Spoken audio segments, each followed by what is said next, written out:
हिंदी के एक नए एपिसोड में आपका स्वागत है। इस वीडियो में हम बात करने वाले हैं एक ऐसे लड़ाकू विमान प्रोग्राम के बारे में जिस पे भारतीय वायुसेना और रूस अब आमने सामने आ चुके हैं।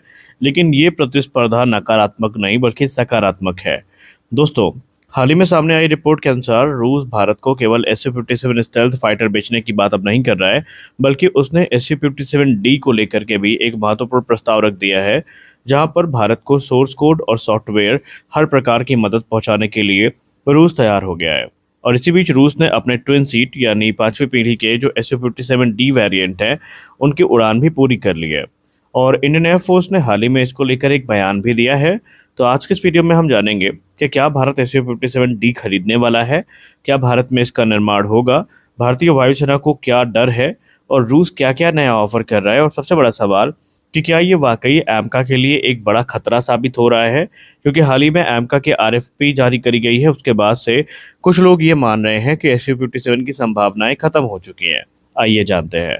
दोस्तों, आप सब जानते हैं कि SU-57 रूस का पांचवी पीढ़ी का स्टेल्थ लड़ाकू विमान है। इसे अमेरिका के F-22 रैप्टर और F-35 लाइटनिंग II के मुकाबले में विकसित किया गया था। SU-57 की प्रमुख विशेषताओं पर अगर हम नज़र डालें तो इसकी विशेषताएं हैं इसकी स्टेल्थ क्षमता, super cruise capability, superior manoeuvrability, advance radar, लंबी दूरी की मारक क्षमता और मल्टी रोल ऑपरेशन की कैपेबिलिटी। लेकिन अब रूस ने इसका एक नया संस्करण तैयार किया है। इसका नाम है SU-57D और ये एक ट्विन सीट फाइटर जेट है। मतलब इसमें एक नहीं बल्कि दो फाइटर पायलट बैठ सकते हैं और इसको उड़ा सकते हैं। पहला पायलट विमान को उड़ाएगा, जबकि दूसरा मिशन मैनेजमेंट, हथियार संचालन और युद्ध क्षेत्र की निगरानी करेगा। पहली नज़र में यह सवाल उठता है कि जब दुनिया सिंगल सीट फाइटर की तरफ बढ़ रही है तो रूस को दो सीट वाला विमान क्यों बनाना पड़ रहा है, और ये योजना कहाँ तक सफल है। इसके पीछे देखिए कई कारण है।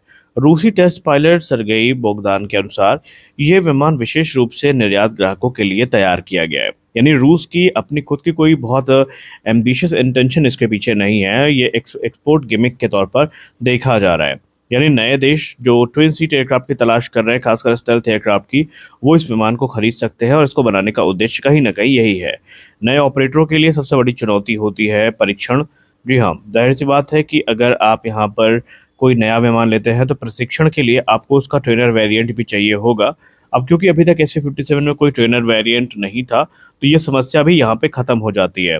नए पायलट को नए सिस्टम सीखने पड़ते हैं, नई तकनीक को समझना पड़ता है, स्टेल्थ ऑपरेशंस अलग होते हैं, नेटवर्क आधारित युद्ध अलग होता है। ऐसे में ट्विन सीट कॉन्फ़िगरेशन ट्रेनिंग को काफ़ी आसान बना देता है।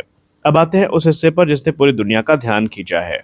रूस के संभावित ग्राहकों में भारत सबसे आगे माना जा रहा है, और अल्जीरिया के बाद अगर किसी देश पर रूस को सबसे ज़्यादा कॉन्फिडेंस है तो वो भारत भी है।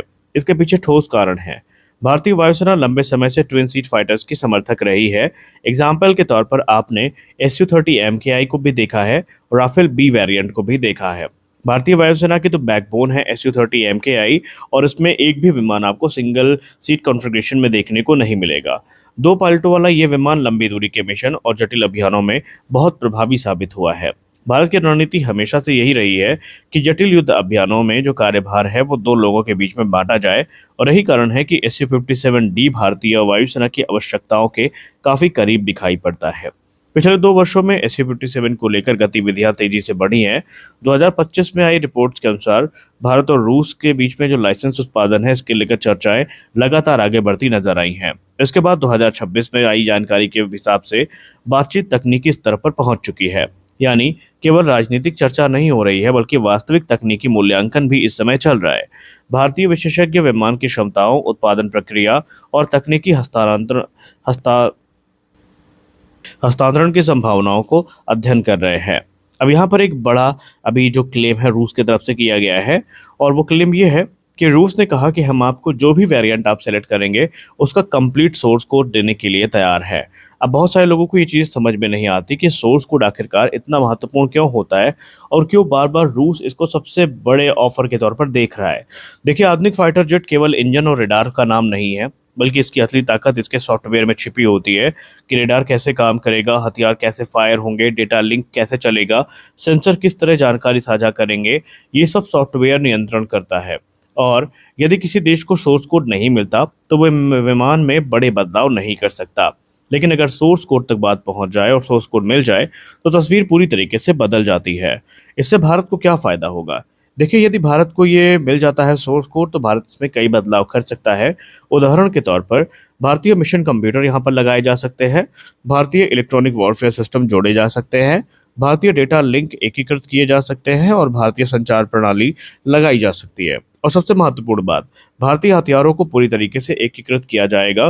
कल्पना कीजिए SU-57 के अंदर Astra mark 1, mark 2, mark 3, Rudram series की मिसाइल, शॉ वेपन, ब्रह्मोस एनजी जैसे जो हथियार हैं वो कार्य कर रहे हों, तो इसकी कितनी ज़्यादा लिथैलिटी होगी आप इसका अंदाज़ा लगा सकते हैं। और ये भारत के लिए एक बड़ी रणनीतिक उपलब्धि भी होगी। अब भारत के सामने 3 रास्ते हैं। पहला विकल्प ये है कि रूस से सीधा तैयार विमान खरीद लें, जिसको हम फ्लाई बाय कंडीशन में ले सकते हैं, लेकिन यहाँ पर तकनीकी लाभ काफ़ी सीमित रहेंगे, पर भारतीय वायुसेना को विमान जल्दी मिलेंगे। दूसरा विकल्प ये है कि भारत में इसका लाइसेंस उत्पादन किया जाए। इस मॉडल में HAL भारत में SU-57 का निर्माण कर सकता है। इससे भारतीय उद्योगों को अनुभव मिलेगा, रोजगार बढ़ेगा और उत्पादन क्षमता विकसित होगी। तीसरा विकल्प ये है कि भारत आवश्यकताओं के अनुसार एक विशेष संस्करण विकसित करे, जिसमें भारतीय एवियोनिक्स, भारतीय सेंसर, भारतीय इलेक्ट्रॉनिक वॉरफेयर सिस्टम, भारतीय कम्युनिकेशन नेटवर्क और भारतीय हथियार शामिल किए जाएं और ये कहीं न कहीं SU-30 MKI के मॉडल को रिजेंबल करेगा। अब बात करते हैं इंडियन एयरफोर्स को क्या चिंता है और इंडियन एयरफोर्स क्यों इस डील से इतनी परेशान है। आइए जान लेते हैं।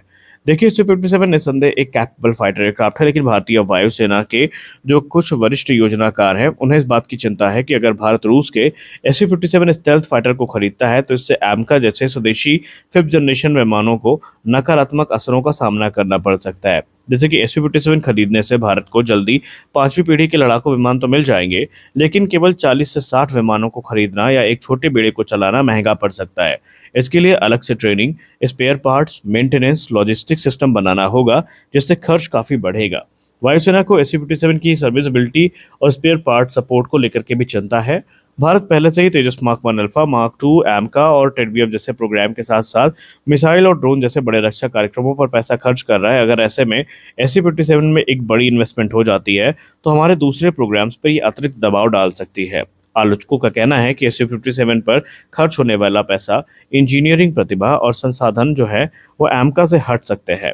ऐसे में AMCA लड़ाकू विमान हमारा डिले का सामना करना पड़ सकता है। हालांकि अभी इंडियन एयरफोर्स ने इस पर आधिकारिक कुछ भी नहीं कहा है, लेकिन माना जा रहा है कि अगर ये डील होती भी है तो काफ़ी सोच समझ के होगी।